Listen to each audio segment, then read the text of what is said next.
छत्रपती शिवाजी महाराजांवरती खरं तर त्यांचं पूर्ण तुम्ही त्यांना फॉलो करता. त्यांचं काम म्हणजे त्यांच्या तुम्ही प्रचार करता, काम करता त्यांच्या सगळ्या गोष्टीचं.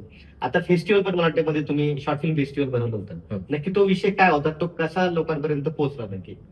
तर बेसिकली शॉर्ट फिल्म फेस्टिवलच्या व्यतिरिक्त मी अजून एक विटा फेस्टिवल नावाचा एक माझा बंधू करतो बरं. सांगली जिल्ह्यामध्ये विट्यात, आणि तिथे अनेक प्लॅटफॉर्म असतात. हम्म. तर नवीन लोकांना चान्स भेटला पाहिजे हिशोबाने तो विषय होता.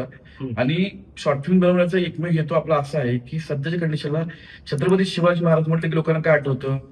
गड किल्ले, बरं. लढाया, हो. म्हणजे आग्र्याहून सुटका केली, अफजल खानाला फाडलं, त्याच्या व्यतिरिक्त शाहिस्तेखानाची बोटं कापली. त्याच्या व्यतिरिक्त महाराज किती ग्रेट होते विचाराने. म्हणजे जर जगात सगळ्यात ताकदवर कोण असेल तर जगात सगळ्यात ताकदवर माणूस आहे छत्रपती शिवाजी महाराज, आणि आपण त्यांच्या महाराष्ट्र जन्मलो. हे आपल्या प्रत्येकाचं भाग्य आहे. म्हणजे छत्रपती शिवाजी महाराज अष्टावधान जागृत, म्हणजे एका वेळेला 8 दिशाच्या बाबतीत ते त्यांचं 8 ठिकाणी त्यांचं लक्ष असायचं. हे आपल्या मराठी माणसाला कोणाला माहित नाही, हम्म. पण याच्यावरती बाहेरचे लोक रिसर्च करतात. हा, हा. छत्रपती शिवाजी महाराज हे लढाईच्या व्यतिरिक्त डोक्याकडून किती ताकदवर होते, नीतीने, त्यांच्या कर्तृत्वाने. हे जर आजच्या पिढीला कळलं, किंवा प्रत्येक माणसाला कळलं, तर त्याचं आयुष्य वेगळं असतं. जर मला कोणी म्हणलं की बाबा परीस काय आहे, तर मी म्हणेन की छत्रपती शिवाजी महाराज हे त्यांचे विचार हे परिसासारखे आहेत. जो व्यक्ती तिथं गेला त्याच्या आयुष्याचं सोनं होणार.